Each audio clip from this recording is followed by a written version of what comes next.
Hi అండి. నేను మీ Chandrakala. Welcome to Chandrakala maths world. ఈరోజు మనము సమ్మేటివ్ అసెస్మెంట్ 1 రేపు 10th నుండి మనకి సమ్మేటివ్ అసెస్మెంట్ 1 ఎగ్జామ్స్ జరుగుతాయండి. ఈ సమ్మేటివ్ అసెస్మెంట్ 1కి 10th క్లాస్కి సంబంధించి ఇంపార్టెంట్ ప్రాబ్లమ్స్ ఏవేవి ఉన్నాయో ఇప్పుడు మనం ఒకసారి చూద్దాము. First of all 8 marks problems చూద్దాం. √5 ఇర్రేషనల్ నంబర్ అనే దానికి ప్రూఫ్ అన్నమాట. Next find the coordinates of the points of trisection of the line segment joining the points a 2, -2 and -7, 4. ఇవి చాలా ఇంపార్టెంట్ ప్రాబ్లమ్స్ అండి. ఇప్పుడు నేను చెప్పే ప్రాబ్లమ్స్తో దాదాపుగా అవుట్ ఆఫ్ 10 ప్రాబ్లమ్స్కి 4 to 5 ప్రాబ్లమ్స్ మనకు మ్యాచ్ అయ్యడానికి ఛాన్సెస్ ఉన్నాయి. ఈ ప్రాబ్లమ్స్ని కానీ మీరు బాగా ప్రాక్టీస్ చేసినట్లయితే SA1కి సంబంధించి మంచి స్కోర్ సంపాదించుకోవచ్చండి. నెక్స్ట్ థర్డ్ ప్రాబ్లం చూడండి. ఏ box contains 90 discs which are numbered from 1 to 90. If one disc is drawn at random from the box, find the probability that it bears. Number 1, A 2-digit number, A perfect square, a number divisible by 5, an odd number. ఈ 4 నెంబర్స్కి మనకి సంబంధించి ప్రాబబిలిటీలో problem. ఇది చాలా important problem అండి. కొంచెం బాగా practice చేయండి. Next fourth problem. Daily expenditure, number of households, statistics అనమాట. Find mean by suitable method. Suitable method అన్నాడు కాబట్టి మనకు ఉన్న 3 మెథడ్స్లో మీన్ ఫైండ్ అవుట్ చేయడానికి యూస్ చేసే 3 మెథడ్స్లో ఏదైనా యూస్ చేసుకోవచ్చండి. మనం ఇక్కడ గమనించినట్లయితే ఫ్రీక్వెన్సీ అనేది స్మాల్ నెంబర్స్ ఉన్నాయి కాబట్టి స్మాల్ నెంబర్స్ ఉన్నప్పుడు మనము direct method is the best option అనమాట. ఒకవేళ ఫ్రీక్వెన్సీ అనేవి పెద్దవిగా ఉంటే అప్పుడు మనం ఏం చేయాలి అంటే FI కానీ XI కానీ పెద్ద నెంబర్స్ ఉన్నప్పుడు మనం స్టెప్ డీవియేషన్ మెథడ్ని ఎంచుకుంటే ఈజీగా మీన్ని ఫైండ్ అవుట్ చేయొచ్చు అనమాట. వీటికి సంబంధించిన how to find mean in 3 methods అనేసి నేను ఒక వీడియో చేశానండి ఆల్రెడీ. దానికి కావాలంటే ఒకసారి మళ్ళీ చూడండి. Next fifth problem. 5 pencils and 7 pens together 50 rupees cost, whereas 7 pencils and 5 pens together cost 46 rupees. Find the cost of 1 pencil and that of 1 pen. Solve graphically. మనకు గ్రాఫ్లో 2 ప్రాబ్లమ్స్ రావడం జరుగుతుందండి. లాస్ట్ 33rd ప్రాబ్లం అనేది గ్రాఫ్కి సంబంధించి ఉంటుంది. దాంట్లో మనకి ఒక ప్రాబ్లము ఇలా మ్యాటర్ రూపంలో ఉంటుంది. నెక్స్ట్ ఇంకొక ప్రాబ్లమాటిక్గా కాకుండా డైరెక్ట్ ఈక్వేషన్స్ ఇచ్చి గ్రాఫికల్గా చూపించండి అన్నది ఒక ప్రాబ్లంగా ఉంటుంది అనమాట. మ్యాటర్ రూపంలో ఎక్కువగా ఇచ్చే ప్రాబ్లం ఇదే ప్రాబ్లం అండి. కొంచెం కాన్సన్ట్రేషన్తో ఈ ప్రాబ్లమ్ని ప్రాక్టీస్ చేసినట్లయితే మనకి 8 మార్క్స్ మన పాకెట్లో ఉన్నట్లే అండి. Next prove 3 + 2 √5 is an irrational. ఈ ఇర్రేషనల్ ప్రూఫ్లో ఇందాక ఒకటి చెప్పుకున్నామండి, సింగిల్ రూట్ అనమాట. ఓన్లీ √5 అనేది ఒకటి చెప్పుకున్నాము. ఇప్పుడు అలా కాకుండా ఒక నంబర్ ఉండి తర్వాత వచ్చి ఒక నెంబర్కి రూట్ ఉన్నదనమాట. ఈ 2 మెథడ్స్లో ఏ ప్రాబ్లం రావడానికైనా ఛాన్సెస్ ఉన్నాయి. బట్ సింగిల్ రూట్ ఉన్నదానికి మాత్రమే ఎక్కువ ఛాన్సెస్ ఉన్నాయి. అది కాకపోతే నెక్స్ట్ ఈ ప్రాబ్లం అన్నట్లు అనమాట.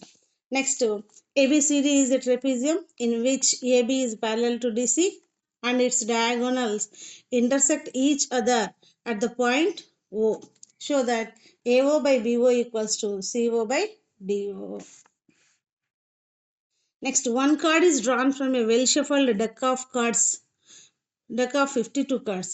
Find the probability of getting a red ace card, a black queen, a heart card but not ace, not a diamond. ఇలా కార్డ్స్కి సంబంధించి ఏదైనా ప్రాబ్లం అడగచ్చండి.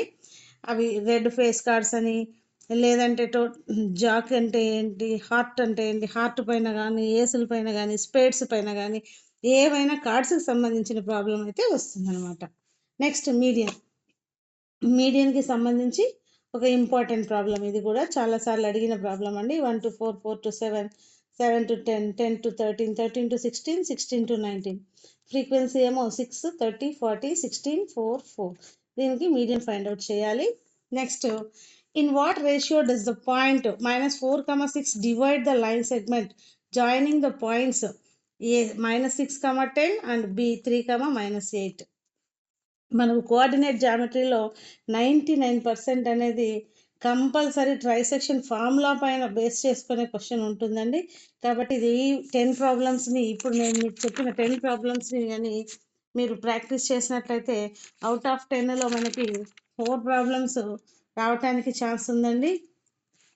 నెక్స్ట్ 4 మార్క్స్ ప్రాబ్లమ్స్ చూద్దాం. Mode formula explanation, state 4 identities in trigonometry, find the roots of the equation 2x square minus 5x plus 3 by factorization method. Factorization method లో మనం వీటికి roots find out చేయాలన్నమాట. Next find the nature of the roots and find them if they are equal. Equation అనేది మారచ్చేమో కానీ problem అయితే ఇలాగే ఉంటుందండి. Next answer the following questions by observing the graph ఇలా ఇచ్చారు, దీనిపైన కొన్ని ప్రాబ్లమ్స్ అనమాట. What is the shape of the graph? Right the zeros of the polynomial for the graph. ఇక్కడ ఎక్కడెక్కడైతే టచ్ చేస్తూ ఉంటుందో అవే మనకి జీరోస్ ఆఫ్ ద పాలినామియల్స్ అవుతాయి అనమాట. షేప్ ఆఫ్ ద గ్రాఫ్ వచ్చేసి పారాబోలా అవుతుంది. అవి ఎక్కడెక్కడ టచ్ చేస్తూ ఉంటే అవే మనకి జీరోస్ ఆఫ్ ద పాలినామియల్స్ అవుతాయి, 2, 3 అనమాట. Next write sum of the zeros, ఈ రెండింటిని యాడ్ చేసి చెప్పాలి. 2 + 3 అని. Product of the zeros 2 × 3. Write the polynomial represented in the graph. అంటే ఈక్వేషన్ ఫామ్ రాసేదనమాట. ఆల్రెడీ రిక్వైర్డ్ పాలినామియల్ అనేది మనకు ఒక ఫార్ములా ఉంటుంది, x² minus alpha plus beta into x plus alpha beta అని. ఆ ఈక్వేషన్ రాసేసి సబ్స్టిట్యూట్ చేయడమే. ఆల్ఫా తెలుసు 2 అని, బీటా తెలుసు 3 అని, పాలినామియల్ మనము రాసుకోవడమే అనమాట. Next how many 3-digit numbers are divisible by 3? ఇది మనకి ప్రోగ్రెషన్స్లో వస్తుందండి. Important, one of the important problem. Next prove cos A minus sin A plus 1 by cos A plus sin A minus 1 equal to cosec A plus cot A. Next median formula expand చేసేది అనమాట. Already mode చెప్పుకున్నాము. Mode formula, median formula equal chances అనమాట, 50-50. Median అడిగితే mode అడిగితే median, ఈ రెండింట్లో compulsory ఒకటైతే compulsory ఉంటుందన్నమాట. Next problem, the altitude of a right angle triangle ఈ 7 centimeters less than it's base. If the hypotenuse is 13 centimeters, find the other 2 sides. ఇది కూడా one of the important problem అండి. Compulsory ఫైనల్కి కూడా guess చేసే problems ఇవి. కొంచెం దానిపైన బాగా చూసుకోండి. Next dice problems. Dice problem అని ఎందుకు వదిలేసానంటే డైస్ పైన అడగటానికి ఛాన్సెస్ ఉండే క్వశ్చన్స్ ఒక్కొక్కటి ఒక్కొక్కలాగా ఉంటాయి. అంటే ఈవెన్ నెంబర్స్ అడగచ్చు, ఆడ్ నెంబర్స్ అడగచ్చు, ప్రైమ్ నెంబర్స్ అడగచ్చు, లేదా ఏదైనా ఒక నెంబర్ ఇచ్చి ఆ నెంబర్ యొక్క ఫ్యాక్టర్స్ అవ్వటానికి ఛాన్స్ ఎంత, అవ్వకపోవటానికి ఛాన్స్ ఎంత, ఇలాంటి ప్రాబ్లమ్స్ అన్ని డైస్ పైన అడగటానికి ఛాన్స్ ఉంది.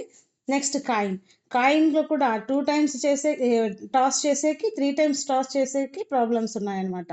వాటిని ఒకసారి చెక్ చేసుకోండి. నెక్స్ట్ ప్రోగ్రెషన్స్లో ఎస్ఎన్ ఫార్ములా ఎక్స్పాండ్ అనమాట. ఇది కూడా ఒకసారి అడిగాడండి, 1-2 సార్లు. ఎస్ఎన్ ఫార్ములాను ఎక్స్పాండ్ చేయండి అంటే దాంట్లో ఎన్ అంటే ఏంటి, డి అంటే ఏంటి, అవన్నీ రాయాల్సి ఉంటుంది అనమాట. Next state the conditions under which a quadratic equation will have 2 real and distinct roots, 2 equal roots. ఈ రెండింటి కండిషన్స్ని మనము చెక్ చేయాలన్నమాట. రియల్ రూట్స్ ఉంటే, 2 ఈక్వల్ రూట్స్ ఉంటే ఏమవుతుంది, 2 వేరే వేరే రూట్స్ ఉంటే ఏమవుతుంది అనే దానిపైన మనము రాయాల్సి ఉంటుంది అనమాట. Next prove the length of the tangents drawn from an external point to a circle are equal. ఇది one of the important theorem in circles అనమాట. నెక్స్ట్ 2 మార్క్స్ ప్రాబ్లమ్స్ అండి. Evaluate zeros of the polynomial 3x² - x - 4. సింపుల్గా ఉంటాయి అనమాట. ఇక్కడ just zeros find out చేసేది అనమాట. Next sin a = 3, if sin a = 3/4 find cos a and tan a. Next secant a × 1 - sin a × secant a + tan a = 1. Next basic proportionality థీరమ్ని రాయాలి, just theorem రాస్తే సరిపోతుంది అనమాట. Next if sin a - b = 1/2 cos a + b = 1/2, 0 degrees less than a + b less than or equal to 90 degrees, then and a is greater than b, find A and B. ఇది కూడా one of the important problem అండి. Express the trigonometric ratio sine A and sec A in the terms of cot A. ఇది ఈ మధ్య కాలంలో ఎక్కువ సార్లు అడుగుతున్నారు. అంటే కాట్లలో రాయండి, లేదంటే ఇప్పుడు ఇక్కడ సైన్ సెక్ అడిగారు, టాన్లలో రాయండి. ఇవి కాకుండా వేరే కాస్లలో రాయండి, ఇలా అనమాట. ఒక ప్రాబ్లం మనం నేర్పించినట్లయితే పిల్లలకి మిగతా ఏ ప్రాబ్లం ఇచ్చినా దానిలాగే చేసేది నేర్చుకునేస్తారనమాట వాళ్ళు. Next, name any two real life situations where trigonometry used. Trigonometry అనే చాప్టర్ ఎక్కడ ఉపయోగపడుతుంది, వాటి యొక్క యూజెస్ ఏంటి అనేవి ఏవైనా ఒక 2 సిచ్యుయేషన్స్ రాయమంటున్నారు అనమాట. Next, find the coordinates of a mid point of a line segment joining the points -2, -2 and 2, -4. దీని యొక్క మిడ్ పాయింట్ అనమాట. సింపుల్గా ఒక్క ఫార్ములా వేసి చేసేవే మనకి 2 మార్క్స్ అడుగుతారండి. ఇబ్బంది ఏమి పడాల్సిన అవసరం లేదు. Next, 2 cubes each of volume 64 cm³ are joined end to end.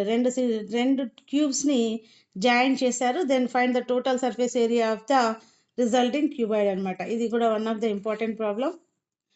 Next, diagram from the given situation. ఏదైనా ఒక సిచ్యుయేషన్ ఇచ్చి ఆ సిచ్యుయేషన్కి డయాగ్రామ్ వేయండి అని అప్లికేషన్స్ ఆఫ్ ట్రిగ్నామెట్రీ నుండి కానీ లేదా సర్ఫేస్ ఏరియాస్ అండ్ వాల్యూమ్స్ నుండి కానీ మనకి అడగటానికి ఛాన్సెస్ ఉంది. బట్ 2 మార్క్స్కి ఎక్కువగా అప్లికేషన్స్ ఆఫ్ ట్రిగ్నామెట్రీ నుండే మనకి ప్రాబ్లం ఫిగర్ అడగడం జరుగుతూ ఉందన్నమాట. నెక్స్ట్, సర్ఫేస్ ఏరియాస్ అండ్ వాల్యూమ్స్ అనేదేమో 1 మార్క్కి అడుగుతూ ఉన్నారు. డబల్ ఫిగర్ అనమాట. 2 వేసుకునేది ఉంటాయి కదా, కోను, హెమిస్పియర్, అలా అనమాట. నెక్స్ట్, ఇప్పుడు 1 మార్క్స్ ప్రాబ్లం చూద్దాము. Right fundamental theorem. Next, find LCM and HCM of 26 and 91. 26, 91 అనే కాదు, ఏవైనా నంబర్స్ మారచ్చు, but LCM HCF find out చేసేవి ఇస్తారు. ఈ ఎల్సిఎం హెచ్సిఎఫ్లో ఒక్కొక్కసారి ఏబిసిడిలో కూడా అడిగిన ఇవి ఉన్నాయండి. సో ఒకసారి దాన్ని చెక్ చేసుకోండి. Surface areas and volumes figures ఇందాకే చెప్పాను కదా, కంబైన్డ్ ఫిగర్స్ అనేసి కోన్ పైన సిలిండర్ ఉంది, లేదా సిలిండర్ పైన కోన్ ఉంది, లేదా కోన్ పైన హెమిస్పియర్ ఉంది. అప్పుడు ఎలా ఫైండ్ అవుట్, ఫిగర్ ఎలా ఉంటుందని డ్రా చేయడమే అంతే. నెక్స్ట్, పి ఆఫ్ ఈ ప్లస్ పి ఆఫ్ ఈ బార్ ఈక్వల్స్ టు 1 అనే దానిపైన కూడా ఒక ప్రాబ్లం ఉంటుంది. దట్ మీన్స్ పి ఆఫ్ ఈ ఈక్వల్ టు 0.75 అయితే పి ఆఫ్ ఈ బార్ ఎంత అని అడగడం, ఇలాంటివి అనమాట. నెక్స్ట్, మ్యాచ్ ద ఫాలోయింగ్ అనేది quadratic equations nature of the రూట్స్లో రావచ్చు, లేదా ట్రిగనామెట్రీలో వాల్యూస్ పైన రావచ్చు, లేదా surface areas and volumes formulas పైన అయినా రావచ్చు అనమాట. నెక్స్ట్, సిమిలారిటీ రూల్స్ కూడా ఒక ప్రాబ్లంగా అడుగుతారు. ఒక్కొక్కసారి అడుగుతున్నారండి, ఒక్కొక్కసారి అవి ఏంటివో నేమ్స్ రాయండి అని అడుగుతారు, లేదా ఒక రూల్ ఇచ్చేసి ఈ రూల్ అంటే ఏంటి ఎక్స్పాండ్ చేయండి అని దాని యొక్క డెఫినేషన్ అడగడము, ఇలాంటివి అడుగుతున్నారండి. సో ఈ ప్రాబ్లమ్స్ కానీ చూసుకున్నట్లయితే దాదాపుగా రేపు S7 ఎగ్జామ్లో 70 మార్క్స్ దాకా మనము తెచ్చుకోవచ్చు. మీకు ఈ వీడియో కానీ నచ్చినట్లయితే లైక్ చేయండి, షేర్ చేయండి, సబ్స్క్రైబ్ చేసుకోండి. Thank you. మీకు ఎగ్జామ్ తర్వాత మీకు ఎన్ని మార్క్స్ వచ్చాయో కూడా కామెంట్ చేయండి.